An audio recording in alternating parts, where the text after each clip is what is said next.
El texto se encuentra en el libro de Jeremías, capítulo 44, y vamos a leer el versículo 4 completo y parte del versículo 5. La palabra de Dios dice así: y envié a vosotros todos mis siervos los profetas, desde temprano y sin cesar, para deciros: no hagáis esta cosa abominable que yo aborrezco. Pero vosotros no quisisteis escuchar. Que Dios bendiga la predicación de su palabra.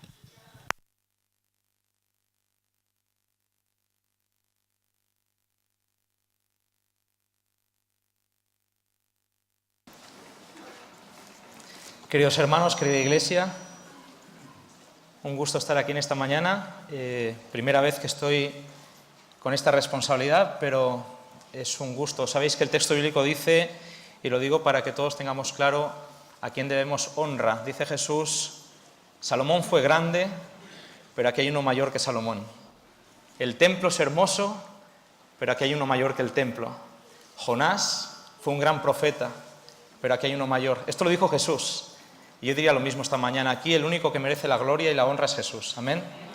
Está el presidente, pero hay uno mayor que el presidente, y espero que sea él, a través de mí, el que os hable en esta mañana.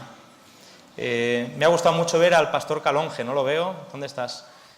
Me ha gustado mucho verte, Rafael, estás muy guapo. Que Dios te bendiga, que Dios te bendiga. De nada, de nada. Me ha dicho que estás jubiloso y para mí es una honra verte de nuevo. Y bueno, saludo a Israel también, que es un gran amigo, compañero de teología, y me gustaría dedicarme ya a abrir la palabra. He visto a gente muy querida, personas que hacía añísimos que no veía, tantos años que me decían: oye, te saludamos pero no sabemos quién eres, y yo les decía: es un problema de pelo, es un problema de pelo, el pelo ha cambiado de lugar y está un poco la cosa despistada, pero me alegra de veros igualmente. Vosotros estáis igual que cuando os conocí, pero con muchos años más, esa es la verdad. Y sin embargo aquí estáis y me hace mucha ilusión veros. Me gustaría que me acompañarais al texto que se encuentra en Eclesiastés, en el capítulo 1. El texto de Eclesiastés es un texto que le podríamos llamar, a todo el libro de Eclesiastés le podríamos llamar, es un libro existencialista, es una reflexión sobre la existencia, sobre la vida, sobre los porqués. Lo escribe Salomón, el predicador, y Salomón reflexiona acerca de lo que ha sido su vida. Su vida pudo haber sido mucho más fácil, pudo haber sido mucho más bendecida, pudo haber sido mucho mejor de lo que fue. Sin embargo, Salomón tristemente poco a poco fue apartándose de Dios, y al apartarse de Dios su vida llegó a ser un desastre. Y él dice: siento, en su epitafio, en su Eclesiastés, en su testamento, siento que me he pasado toda la vida persiguiendo el viento.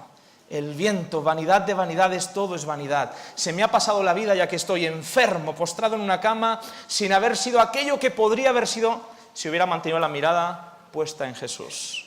Y en este contexto, en el capítulo 1, nada más empezar, dice esto. Capítulo 1 de Eclesiastés, versículo 9. Lo que fue, eso será.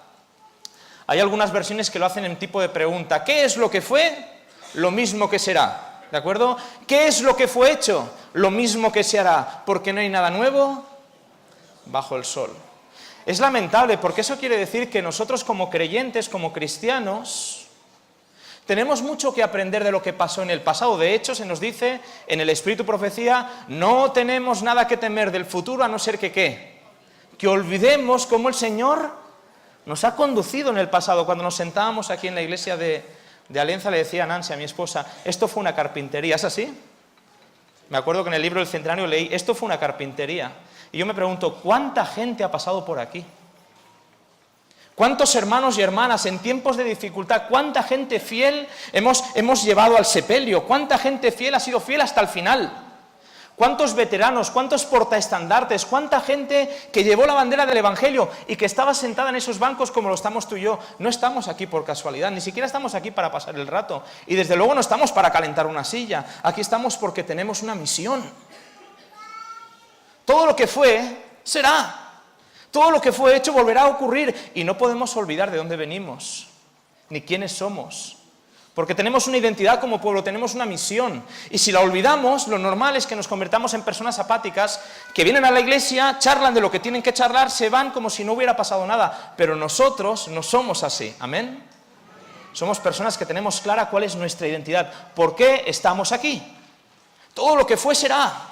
No olvidemos de dónde venimos y hacia dónde vamos. Mirad cómo lo dice Pablo. Si me queréis acompañar, está en 1 Corintios capítulo 10. Pablo retoma esa idea de Salomón y lo escribe de la siguiente manera. Capítulo 10 de 1 Corintios, capítulo 10 y versículo 11. Esto es lo que dice Pablo. Dice, estas cosas, capítulo 10 de 1 Corintios, versículo 11. Estas cosas, lo que él ha escrito, los primeros 10 versículos, estas cosas, las podéis leer después en casa si queréis, les acontecieron como ejemplos y están escritas para advertir a los que hemos alcanzado el fin de los siglos. Todo lo que he escrito, todo lo que está revelado, todo lo que fue escrito para que nosotros, ¿qué? Tomemos nota de lo que pasó, porque no hay nada que fue que no vaya a volver a ¿qué? A repetir, a suceder. Por lo tanto, todo lo que fue hecho, todo lo que yo escribo, todo lo que fue escrito para advertirnos, sobre todo a los que han alcanzado el ¿qué? El fin de los tiempos. Me pregunto, ¿somos esa iglesia nosotros, sí o no? He escuchado a una persona diciendo sí, quizás los demás. No hace falta que me contestéis fuerte, no hace falta que nos convirtamos, pero ¿entendéis lo que quiero decir? ¿Somos o no somos esa gente que ha alcanzado el fin de los siglos? Sabéis, para muchos de nosotros esto es el fin de los siglos, porque ¿cuánto tiempo nos queda de vida? Tampoco vamos a ser existencialistas, muchos sí en la eternidad, pero aquí en la tierra, ¿cuánto nos queda? ¿Quién te garantiza que hoy después de comer te vas a despertar de la siesta? ¿Quién te lo garantiza? Nadie, esa es la realidad.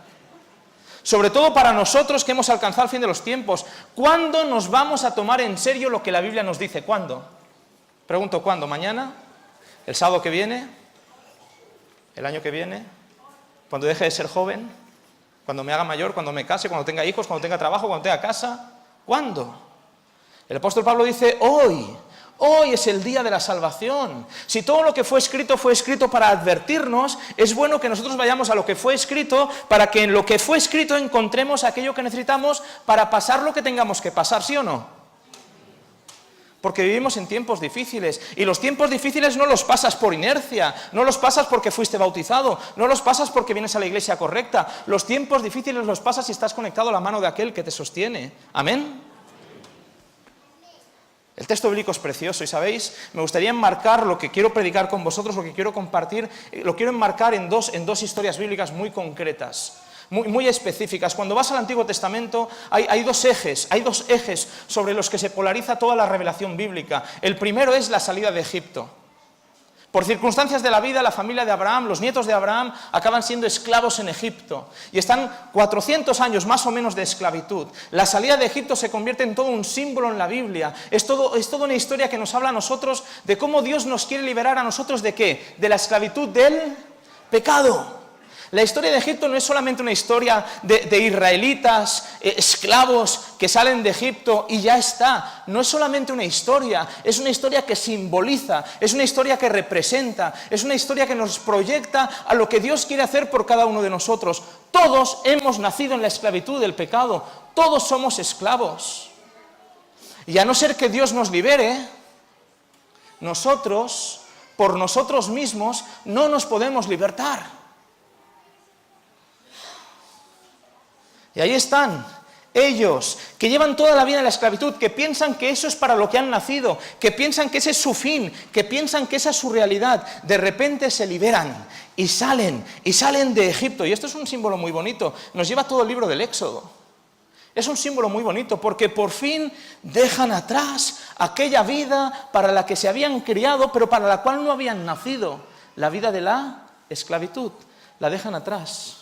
Y conocemos la historia, ellos dejan atrás Egipto, pero el problema es que Egipto no los deja atrás a ellos. Dicho de otra manera, ellos salieron de Egipto, pero Egipto no se aló de ellos. ¿Me entendéis o no?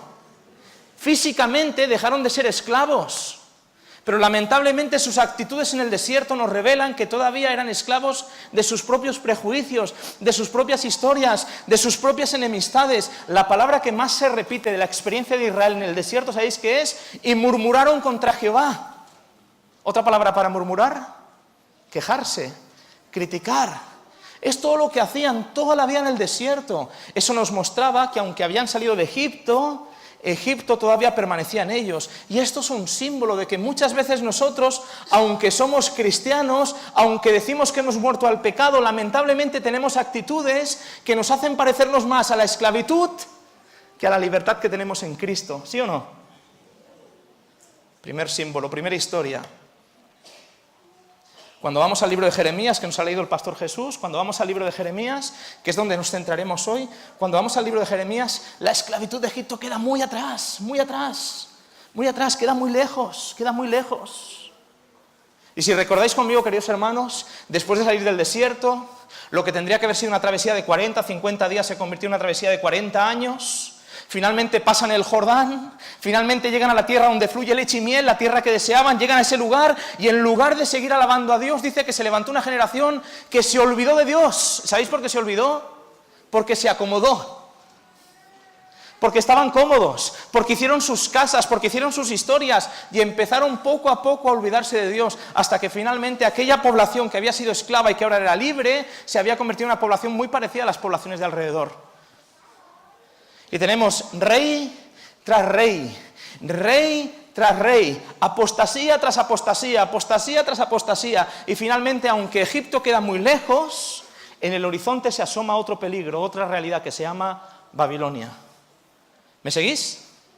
Historia bíblica, Antiguo Testamento, todo lo que fue será. Nosotros hemos recibido todo lo que fue para que aprendamos, sobre todo nosotros los que estamos al fin de los siglos. Puede ser que tú hayas sido liberado por Cristo del pecado, pero a no ser que tú sigas con la mirada puesta en Jesús, como te olvides de Cristo, como dejes de mirar y te fijes en los hombres, ¿sabes qué te va a pasar? Que aunque hace tiempo que has salido de Egipto, acabes cayendo ¿en dónde? En Babilonia. Babilonia en la tierra representa la confusión. Babilonia en la Biblia representa todo aquello que el ser humano hace dándole la espalda a Dios. Babilonia no es solamente un sistema de creencias, Babilonia no es solamente una religión apóstata, Babilonia es todo lo que el hombre hace por sí mismo, intentando ganarse el cielo, intentando ganarse el favor de Dios. Y la gente cuando pierde de vista a Dios, ¿sabéis qué hace? Intenta salvarse por sus propios méritos, por su propio esfuerzo.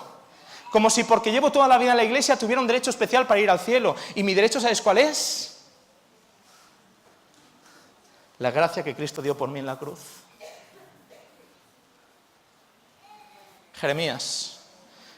El profeta Jeremías afronta o enfrenta momentos muy especiales. Me gustaría que me acompañarais a leer algunos textos que nos van a hablar del problema que afronta Jeremías. Recordad, en el tiempo de Jeremías, Egipto queda muy lejos, pero Babilonia se asoma en el horizonte. ¿De acuerdo? ¿Me seguís? ¿Sí?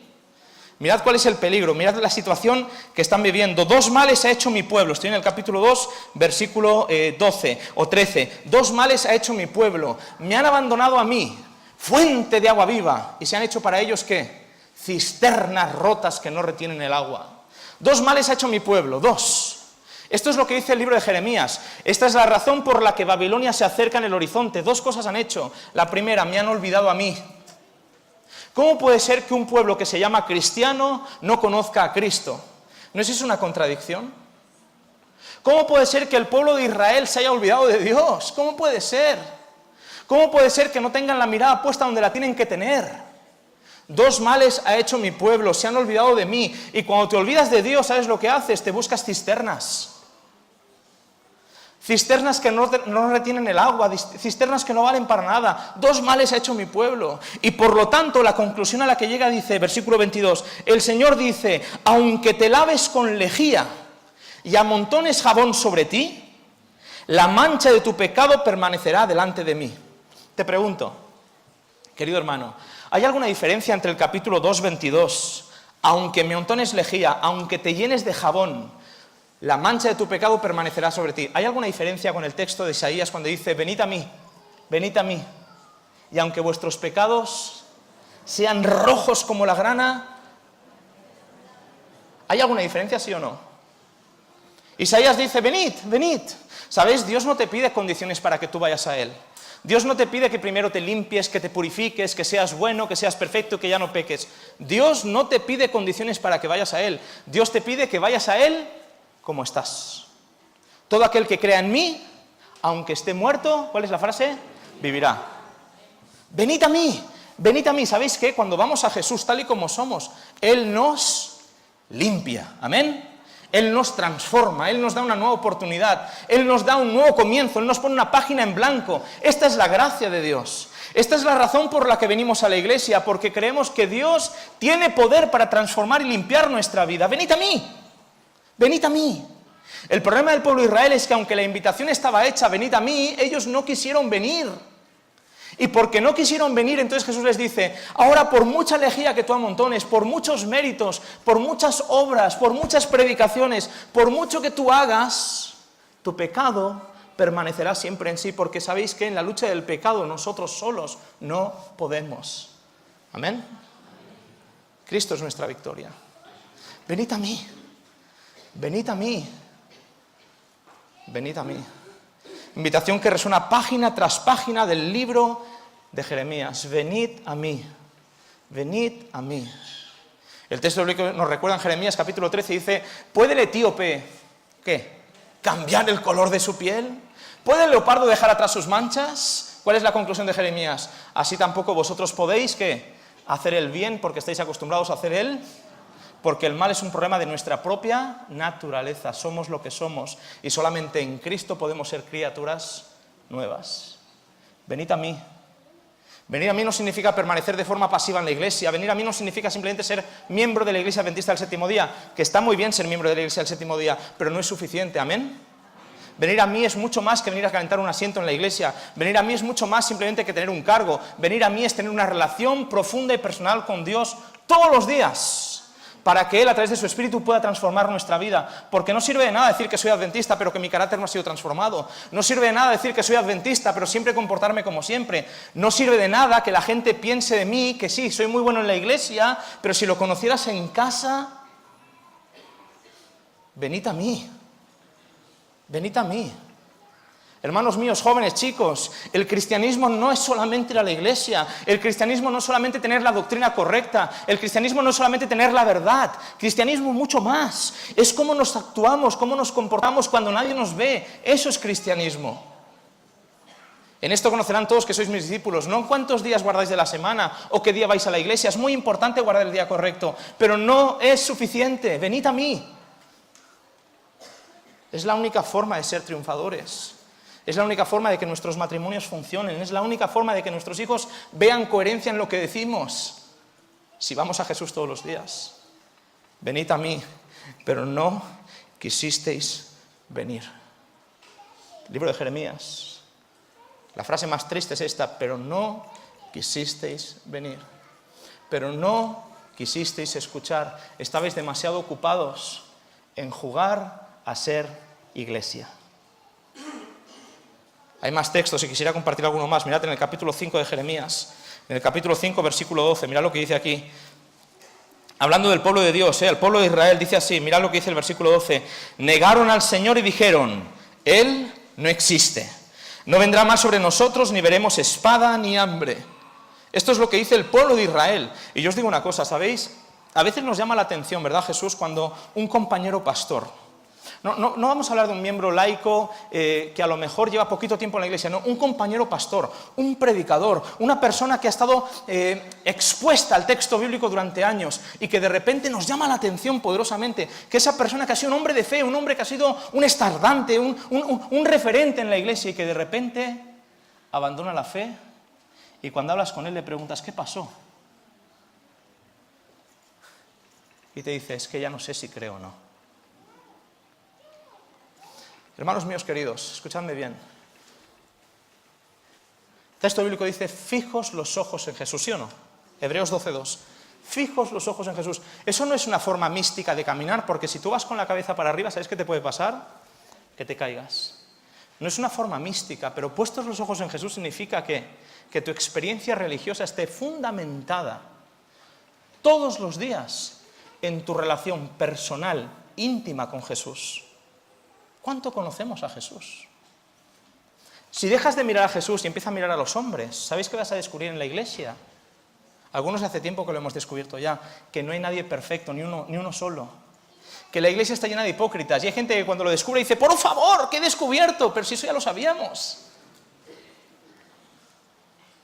Cuando tú fijas la mirada en el hombre, Cuando tú miras al hombre, maldito, dice Jeremías, el hombre que confía en el hombre, pero bendito el hombre que confía en el Señor y cuya confianza es ¿quién? Amigos míos, amigos míos.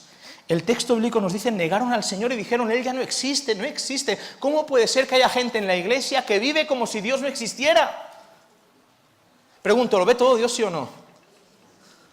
¿Por qué actuamos fuera como si Dios no lo viera? Adulterio en la iglesia, malos tratos en la iglesia, abuso de menores en la iglesia, ¿pero qué nos pensamos? ¿Que Dios no lo ve? ¿Que Dios no está anotando todo en el libro? ¿Qué creemos? ¿Que algún día no tendremos que dar cuentas delante de Dios? Hay gente que se esconde en la multitud, hay gente que se esconde en la iglesia, hay gente que se pone incluso corbata y viene a la iglesia y canta los himnos, pero su vida no es una vida de servicio al Señor. Dios todo lo ve. ¿Cómo puedes decir con tu vida que Dios no existe? Claro que existe, aunque tú no lo creas, porque su existencia no depende de que tú lo creas o no. ¿Amén? Gente que se forma parte del pueblo de Dios, pero que vive como si Dios no existiera. Mirad un versículo más, 5:31. En el capítulo 5:31. Los profetas profetizan con mentira, los sacerdotes dirigen por su propia cuenta, y mi pueblo así lo quiere. Es un texto que llama mucho la atención, porque sabéis que Jesús, tú has sido presidente, ahora lo soy yo. Estos de la Unión, vaya desastre. Y sabéis que es fácil ser un desastre. Es fácil, porque yo lo soy por naturaleza. Es fácil equivocarse, es fácil no estar a la altura de las circunstancias, es muy fácil. Anda que el pastor que claro, en este caso es el mismo, anda que el pastor que nos ha mandado a la iglesia, a veces nos fijamos en los hombres y hacemos que toda nuestra experiencia religiosa dependa de los hombres que tenemos, de los hombres que nos dirigen, pero ¿sabes qué? La salvación es individual, ¿amén? Yo tendré que dar cuentas de lo que yo soy y a lo que he sido llamado delante del Señor, pero tú no podrás poner la excusa de que Óscar fue un torpe. Inténtalo. No te va a servir. El problema del pueblo de Israel es que sus sacerdotes eran torpes, sus dirigentes también lo eran, pero es que el pueblo así lo quería. Y yo te pregunto, ¿por qué lo quería así?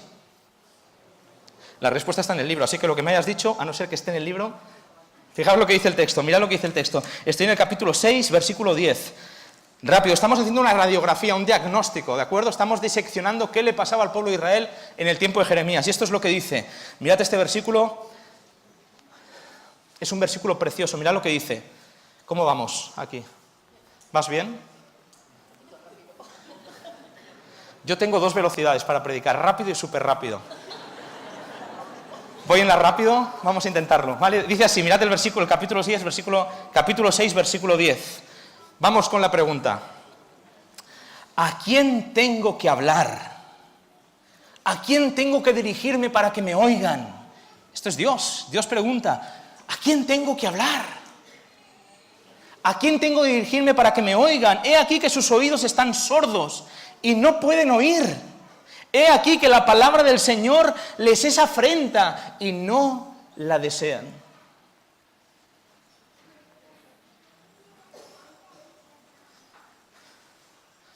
El problema de Israel no es solamente que están viviendo una vida que no es nada coherente con lo que tendría que ser, sino que encima están cómodos viviendo así. Que vengan profetas y que nos mientan. Que vengan pastores y que nos cuenten cuentos y que nos cuenten historias de lo bonitos que somos, de lo bien que nos va, que nos digan lo poderosos que somos, cuántas ofrendas recogemos, cuánto dinero tenemos, que nos digan lo buenos que somos. Hay gente que no puede soportar la potencia con la que la palabra de Dios reprende el orgullo. Nos gusta reprender a los jóvenes porque llevan pendientes o llevan tatuajes. Nos gusta meternos con la gente que escucha una música o escucha otra. Nos gusta hablar de lo que la gente es por fuera, pero no nos gusta que nos digan lo que somos por dentro. Iglesias donde se escuchan mensajes que tienen que ver solamente con la apariencia externa, pero cuando nos hablan del orgullo y la mentira, que son cosas que practicamos todos los días, eso nos molesta porque pensamos que el pecado está en la gente del mundo, cuando en realidad el pecado está en la iglesia, cuando tenemos actitudes que no se parecen a las de Jesús, sino que se parecen a las del diablo. ¿Hay pecado en la iglesia, sí o no? Lo hay. Y el problema es que no nos gusta que nos reprendan con la palabra de Dios, aunque lo hagamos con cariño. Y entonces, ¿qué preferimos? Mira lo que dice después. Desde el profeta hasta el sacerdote, todos obran con engaño y curan con superficialidad el quebranto de mi pueblo, diciendo paz, paz, pero no hay paz. Sermones superficiales. Sermones que nos tocan el corazón un poquito, pero cuando salimos por esa puerta, ¡zip! Y yo sé que no es el caso en esta iglesia. Y Jesús, tú has sido mi pastor, tú lo has dicho antes, mi pastor, y no solamente mi pastor, fuiste la persona que me motivaste a ser pastor. Y para mí es un placer estar contigo y compartir ministerio contigo. Pero es verdad, Jesús, hemos de reconocer que hay veces que parece como que el mensaje es solamente agua, una pequeña impresión, pero salimos con las mismas actitudes. ¿Sabéis? Es triste. Es triste ver a hermanos que salen de la iglesia y se siguen peleando como si aquí dentro no hubiera pasado nada. Es triste ver a hermanos que siguen saliendo de la iglesia con la misma decisión a no diezmar, a no ofrendar, porque no creemos en la gente que está en la unión. Es lamentable ver a personas que se siguen sintiendo incómodos en la iglesia porque hay mucha gente morena. Es muy triste lo que estoy diciendo, pero es lamentable pensar que a veces lo que se predica aquí no tiene ningún efecto allí. ¿Y sabéis qué? Déjame que lo diga de otra manera. A veces es triste que ni siquiera tiene un efecto aquí. ¿Me entendéis? Les es afrenta la palabra de Dios, les molesta la palabra de Dios. Vaya sermón nos ha pegado este hoy, ¿pero qué se piensa? Entonces prefieren sermones más superficiales. Más superficiales. No voy a leer más textos, pero esta es la realidad del pueblo de Dios en el tiempo de Jeremías. Una realidad triste, una realidad en la que Dios intenta pero ellos no quieren, una realidad en la que Dios habla persistentemente, habla de forma constante, les llama constantemente a volver, pero ellos se niegan a volver. Pregunto, ¿nos podemos identificar con el profeta Jeremías, sí o no? ¿Sabéis? Para ponerlo más sencillo, antes de pasar a la segunda parte del mensaje, para ponerlo más sencillo, Jeremías, si tuviéramos que dividir el libro de Jeremías, son 52 capítulos, ¿de acuerdo? Si tuviéramos que dividirlo en tres etapas, serían las siguientes. La primera etapa dura unos 23 años, 24 años, es desde el llamado de Jeremías hasta el momento en el que Jeremías ve la ciudad de Jerusalén sitiada por el ejército de Babilonia. ¿Correcto? Primera etapa es una etapa de advertencia, de mensajes. Jeremías advierte, vienen los caldeos, viene Babilonia, viene el peligro, nos van a conquistar. 23 años proclamando el mensaje. Y nos dice la Biblia en el capítulo 25, Jeremías dice, durante 23 años vino a mí persistentemente la palabra del Señor, y yo les amonesté, pero no me hicieron ni caso. 23 años, primera fase, 23 años. Segunda fase es una fase muy cortita, apenas dura unos meses. Es la fase en la que Jerusalén está sitiada por el ejército babilónico. Sitiada, no tienen capacidad para salir. Está el ejército caldeo, está rodeado, Jerusalén es una olla y sin embargo, en ese tiempo, a pesar de que tienen la evidencia fuera de que están en peligro, se sienten a gusto y se sienten protegidos porque tienen el templo. Y aunque Jeremías sigue clamando, no digáis templo de Jehová, templo de Jehová, templo de Jehová, no confiéis en la mentira, Babilonia os va a conquistar. Aunque Jeremías pierde la voz gritando, nadie le hace ni caso. Están todos cómodos en Jerusalén. Porque hay otros profetas que profetizan mentira. Y la gente, cuando pierde de vista a Jesús, se cree la mentira. ¿Lo sabíais? La tercera fase es cuando Jerusalén ya ha caído. Jerusalén ya ha caído. Todo lo que Jeremías ha venido diciendo durante años se ha cumplido, se ha cumplido. Dejadme que os haga una pregunta. Si tú escuchas el mensaje durante 10, 15, 20 años, pero no le haces ni caso, ¿quién te hace pensar que cuando llegue lo que se te ha dicho, sí que le harás caso?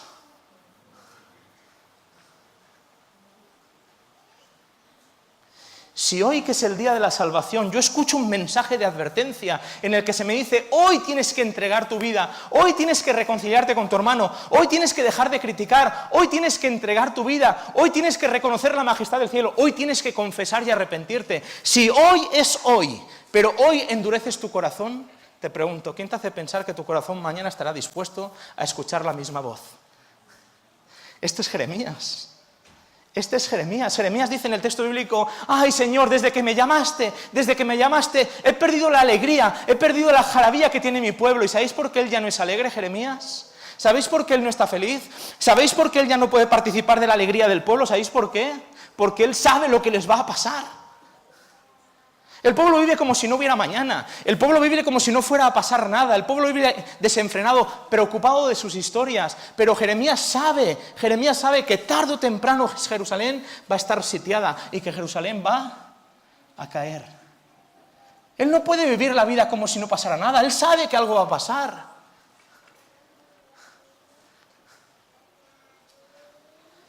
Ante toda esta situación, y no quiero hacer esto muy largo, pero ante toda esta situación, si vais al capítulo 3, versículo 16, capítulo 3, versículo 1, segunda parte, versículo 12, versículo 22, capítulo 4, versículo 1, capítulo 4, versículo 14, versículo 19, que Dios te bendiga. No te preocupes, capítulo 3 y capítulo 4, ¿de acuerdo? El mensaje que más se repite ante esta situación, ¿sabéis cuál es? Vuelve a mí. Vuelve a mí. Vuelve a mí. Vuelve a mí.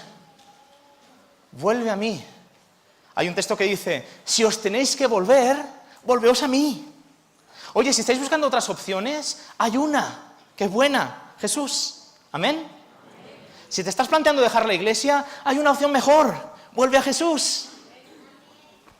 Gracias. Mirad, quiero compartir un texto con vosotros. Mirad, sabéis que en plena crisis, los profetas a los que Dios no ha llamado profetizan y dicen, capítulo 7, versículo 4, confiad. Y Jeremías les contesta, no confiéis en palabras de mentira que dicen templo del Señor, este es el templo del Señor.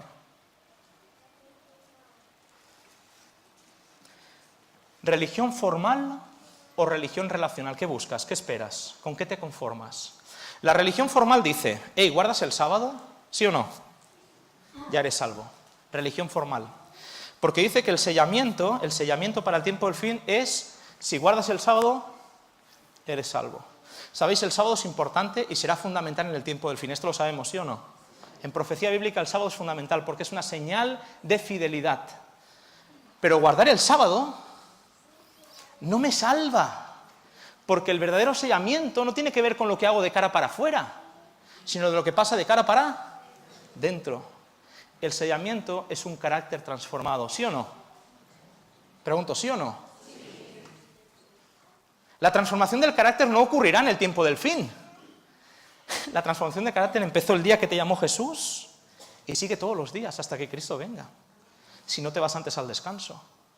Pablo dice, estoy convencido de esto, que el que empezó en vosotros la buena obra, ¿qué hará? Es un proceso. Es un proceso. No digamos que porque estamos en la iglesia correcta, porque tenemos el mensaje correcto, porque tenemos el día correcto, porque tenemos la doctrina correcta, ya está. Hay gente que lamentablemente vive su vida religiosa solamente teniendo la verdad. Pero la verdad no son doctrinas, es Jesús y su enseñanza. ¿Y sabéis qué? El apóstol Pablo dice, yo no me avergüenzo del Evangelio, porque el Evangelio es, decídmelo, poder. Poder. No vale pasarme toda la vida en la iglesia correcta con el mismo carácter podrido de siempre. No vale. ¿Me entendéis o no? Entendedme, Jeremías dice, por favor, Jeremías clama, por favor, no confiéis en el templo. No pongáis vuestra confianza en una religión formal, porque eso no salva. Lo que salva es lo que Cristo está haciendo en vosotros a través del Espíritu. Y la iglesia necesita decir amén. Cuando yo saqué de Egipto, capítulo 7, versículos 23 y 24, cuando yo saqué de Egipto, yo no saqué de Egipto exclusivamente para que me ofrecierais sacrificios y holocaustos.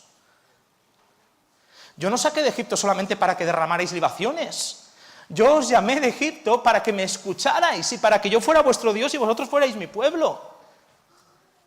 Sin embargo, capítulo 7, sin embargo, no me escucháis, pero sí que me ofrecéis sacrificios. ¿Religión formal o religión relacional? Hermano mío querido, por favor. ¿Religión formal, de formas, o religión relacional, de relación? ¿Qué te salva? ¿Las cosas que sabes o aquel al que conoces?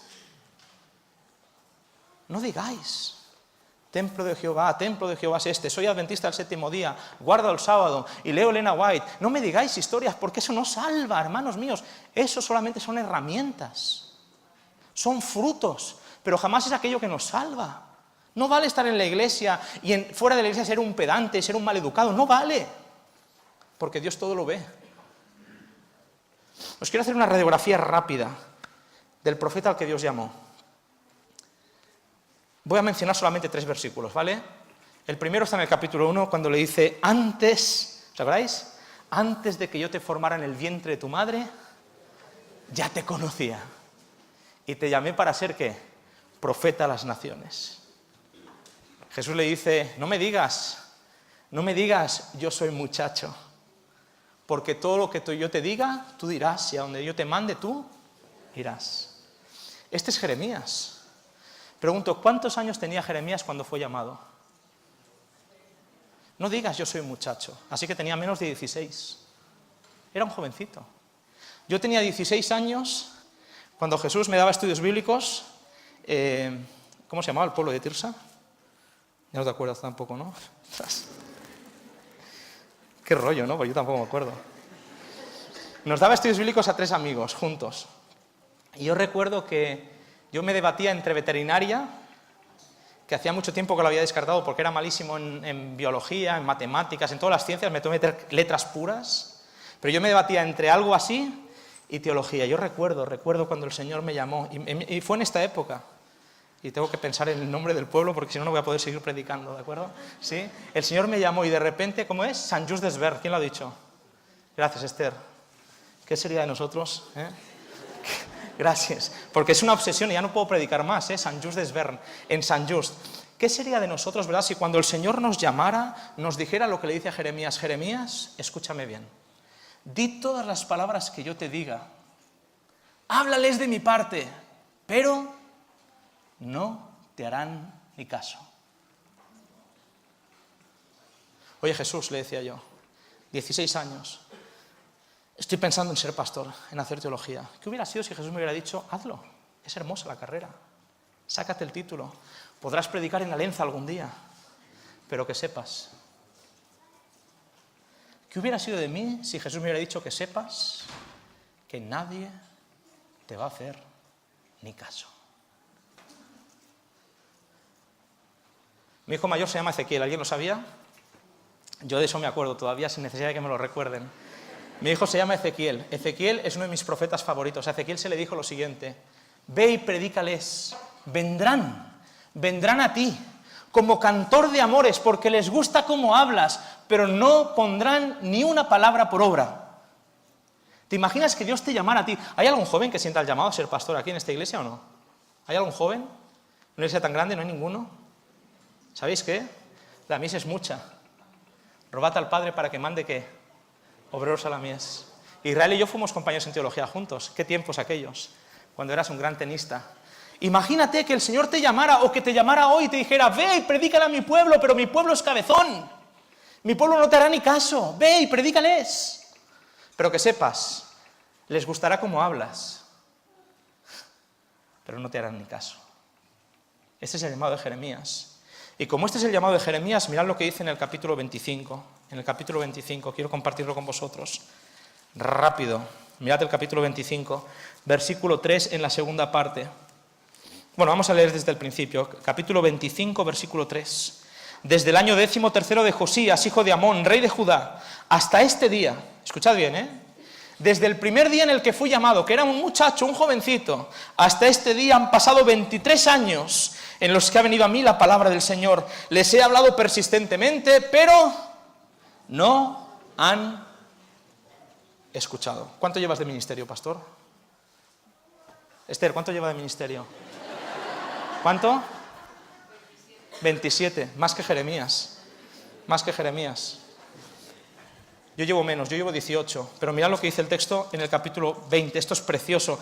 Y os lo dedico a aquellos jóvenes que quizás sin saberlo todavía, algún día sintáis el llamado para ser pastor. Escuchad bien lo que dice este texto. Este es Jeremías. 23 años predicando. 23 años predicando el mensaje al pueblo. 23 años buscando las palabras más oportunas para decirle al pueblo: arrepentíos, volved a Dios, cuidado con lo que va a pasar, el tiempo viene. Pero nadie le hizo ni caso. Y entonces dice Jeremías: tú me has persuadido. Hay algunas versiones en el capítulo 20 que dicen: tú me has seducido, tú me has enamorado, tú me has engañado. Esto es lo que dice Jeremías: tú me has seducido, Señor, y yo he sido persuadido. Fuiste más fuerte que yo y has prevalecido. Todo el día he sido objeto de risa, cada cual se burla de mí. ¿Has visto el pastor, la corbata que llevaba? ¿Has visto que cuando hablaba escupía? Todo el día se han burlado de mí. Este es Jeremías. ¿Alguien puede tener un poquito de empatía con este hombre que ya está muerto, pero ¿me entendéis o no? ¿Te imaginas? Un pueblo rebelde, un pueblo que no quiere saber, un pueblo al que el Señor sabe que le queda poco tiempo. Ellos no lo saben, pero Dios sí. Y les advierte, les dice, les manda mensajes, pero no me hicieron ni caso. Y Jeremías dice: yo quise dejarlo. Estaba harto del ministerio. Dicen que un pastor, la media de un pastor es de 15 años en el ministerio. Así que tú estás ya muy pasado y yo ya lo he pasado también. 15 años. 15 años es la media de un pastor en el ministerio. Tenemos más compañeros que han dejado la obra de los que siguen en la obra. ¿Lo sabíais? En mi generación, no sé en la tuya, pero en mi generación, en los 10 años que nos separan, hay más gente que ya no es pastor de la que sigue siendo pastor. Mira lo que dice Jeremías: digo, no me acordaré más de él, ni hablaré más en su nombre, lo dejo. Dejo las credenciales, aquí las tenéis, no puedo más, vaya iglesia. A mí me dijeron que me apuntara a ser pastor para predicar, no para hacer todo lo que hago y para aguantarme todas las peleas que me aguanto. Yo no quiero más. Lo dejo. No estoy hablando de Óscar López, estoy diciendo palabras en Jeremías. Pero hay en mi corazón, ese sí que es Óscar López, pero hay en mi corazón como un fuego ardiente apresado en mis huesos. Me canso de contenerlo y no puedo. Gloria a Dios por Jeremías, ¿sí o no? La gente no me hace ni caso, pero ay de mí si no anunciara el Evangelio. Vez tras vez, hermanos míos, ¿cuánto tiempo más necesitamos de gracia?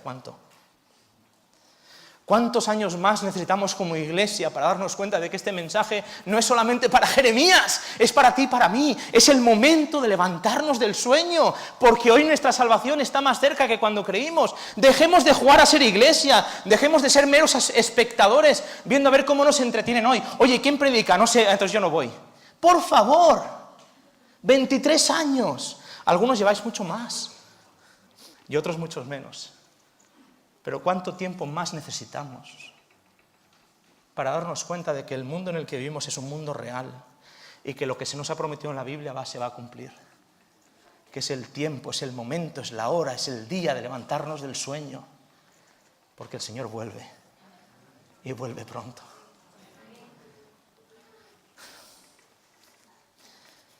Jeremías habla y saca su alma, y tiene ese fuego en los huesos y predica y les habla. Pero las respuestas son así. Os leo algún versículo de respuesta, no quiero hacerlo mucho más largo. Dice: volveos cada uno de vuestro mal camino, mejorad vuestros caminos y vuestras obras. Capítulo 18, versículo 12. Pero ellos dicen: es inútil, Jeremías, no sigas, es inútil, porque nosotros ya tenemos planes y hemos de seguirlos. Hemos de realizar cada uno la tontería, la porfia que hay en nuestro malvado corazón. No te esfuerces, no te canses. Ya tenemos planes, Jeremías.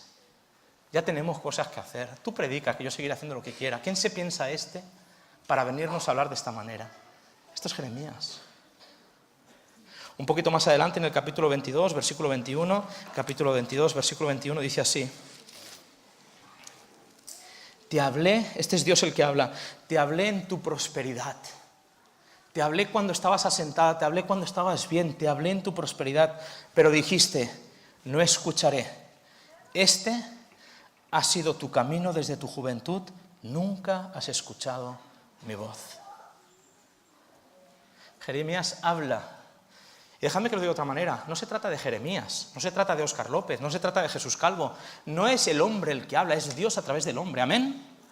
Dios habla, Dios manda mensajes persistentemente, Dios anima a su pueblo a ser fiel, a tomarse las cosas en serio, a temer a Jehová, a ponerlo en primer lugar. Dios habla, pero lamentablemente como pueblo hemos de reconocer que tenemos un corazón duro.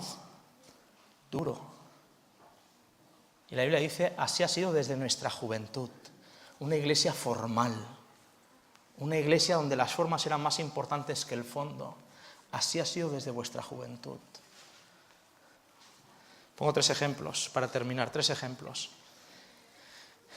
Hay tantos textos que podría leer, pero el primer ejemplo es el de Sedequías. Sedequías es el rey de Judá, está en el trono. Y Sedequías viene a Jeremías y le dice, Jeremías, ¿cuál es la palabra del Señor para mí? ¿Cuál es la palabra del Señor para mí? ¿Sabéis qué? Sedequías habla cuando la ciudad está sitiada, está rodeada por el ejército caldeo. Y Sedequías le dice, dime, ¿cuál es la palabra del Señor para mí? Y viene Jeremías y le dice, escuchad bien las palabras porque son palabras del Señor. Dice, por favor. Te pregunto, ¿quién es Sedequías para que Dios le pida algo por favor? ¿Quién es Sedequías? ¿Quién eres tú? ¿Quién soy yo para que Dios nos pida algo por favor? Por favor, Sedequías. Por favor, Sedequías. Pase lo que pase, no salgas de Jerusalén. Confía en mí. Yo restauraré esta ciudad. Escúchame bien, Sedequías ve la ciudad rodeada ¿de qué? De ejércitos enemigos, ¿sí o no? El ejército caldeo. Respiran odio cada uno de los soldados babilonios. Él lo ve. Y entonces le dice, ¿cuál es el mensaje de Dios para mí? Yo estoy aquí en mi trono, en mi palacio, con el templo, pero es muy grande el ejército que me rodea. ¿Qué es lo que Dios quiere de mí? Y Dios le dice, Sedequías, por favor, confía en mí. A pesar de las apariencias, confía en mí. Yo restauraré Jerusalén. ¿Sabéis qué hace Sedequías? Lo recordáis, ¿no? En cuanto se abrió una brecha en el muro, él salió. ¿Y sabéis qué le pasó? Lo cogieron. Mataron a sus hijos uno tras otro delante de Sedequías y a él le sacaron los ojos. Porque cuando Dios manda un mensaje, no lo hace para castigarte, no lo hace para coartar tu libertad, lo hace porque te quiere. ¿Amén? Porque Él sabe lo mejor para ti. Porque Dios sabe lo que es mejor para ti. Y si no le haces caso, no es que Dios te castigue, es que el no hacerle caso trae consecuencias. Segundo ejemplo, capítulos 42 al 44, que son los capítulos con los que hemos empezado el sermón, 42 al 44. Queda un pequeño remanente, son apenas unos 4 gatos ahí en Jerusalén. Todo está destruido. Todo está destruido. Babilonia se ha llevado un montón de cautivos, quedan muy pocas personas, es un remanente muy pequeñito. Y encima es un remanente que no se lleva bien, se maltratan entre ellos, se matan entre ellos. No sé a cuántos les recuerda a nuestra iglesia, pero a veces tristemente nos parecemos mucho a este remanente, ¿sí o no? Ahí quedan 4 gatos, se pelean entre ellos y de repente dicen, bueno, ¿cuál es la voluntad de Dios para nosotros? Y Dios les dice, chicos, sobre todo, no vayáis a Egipto. Lo normal, lo lógico, desde el punto de vista humano, es irse a Egipto. ¿Por qué? Porque Babilonia nos acaba de conquistar y la última potencia que nos queda, aquellos en los que podemos confiar, aquellos que nos van a proteger, aquellos que nos pueden dar un poquito de... es Egipto. No vayáis a Egipto. Jerusalén destruida, no hay templo, no hay murallas, no hay nada. Jerusalén destruida. Y en esas circunstancias les dice, sobre todo, no volváis a Egipto. Egipto representa el pecado en la Biblia, ¿sí o no? Sobre todo, no volváis a Egipto. Y no temáis a Babilonia. No volváis a Egipto y no temáis a Babilonia. ¿Sabéis qué hizo el pueblo de Israel? Se fue a Egipto. Y en Egipto murió, porque Nabucodonosor, después de conquistar Jerusalén, conquistó también Egipto. Porque cuando Dios advierte, es para nuestro bien. Y si Él dice, es mejor que le hagamos caso. Y hoy es el día de la salvación. Tercer ejemplo y termino. En los últimos capítulos de Jeremías hay una frase que resuena 3 veces en nuestros oídos.